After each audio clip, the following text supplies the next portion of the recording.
আমরা সবজি অনেকেই অনেকভাবে রান্না করে থাকি। মাত্র হাতের কাছে থাকা কিছু সবজি আর মুগ ডাল মিশিয়ে এত মজাদার একটা সবজি হয় যা আপনি না খেলে বিশ্বাস করবেন না।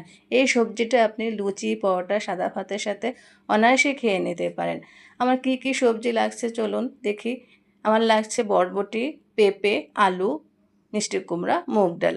কীভাবে রান্না করছি সেটাই দেখা যাক। সবজিটা আমি আজকে হাতে মেখেই রান্না করব, তাই একটি বড় সসপ্যান নিয়ে নিয়েছি। দিয়ে দিয়েছি সব সবজিগুলো। 1 কেজি সবজি আছে আর মুগ ডাল আছে 1 কাপ। লবণ দিয়ে দেব 1 চা চামচ, হলুদের গুঁড়া 1 চা চামচ, মরিচ গুঁড়া 1 চা চামচ, ধনিয়া গুঁড়া 1 চা চামচ। সব কিছু একসাথে ভালোভাবে একটু মাখিয়ে নেব। দিয়ে দেব 1 কাপ পানি। সবজিটা ঢেকে সিদ্ধ করে নেব 15 মিনিট। ঢাকনাটা খুলে দেখব সবজিটা সিদ্ধ হয়েছে কিনা।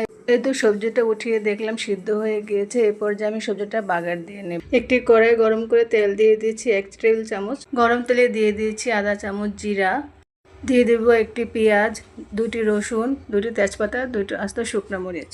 পেঁয়াজ রসুনটা নেড়ে চেড়ে বাদামি রং করে ভেজে নেব। পেঁয়াজ ভাজাটা সবজির মধ্যে ঢেলে দেব। দিয়ে দেব আধা চা চামচ চিনি। চিনিটা দিলে সবজির টেস্টটা বেড়ে যায়। দিয়ে দেব ধনিয়া পাতা কুচি, কয়েকটি কাঁচামরিচ ফালি দিয়ে সবকিছু একসাথে একটু ভালোভাবে নেড়ে চেড়ে চুলাটা অফ করে দেব।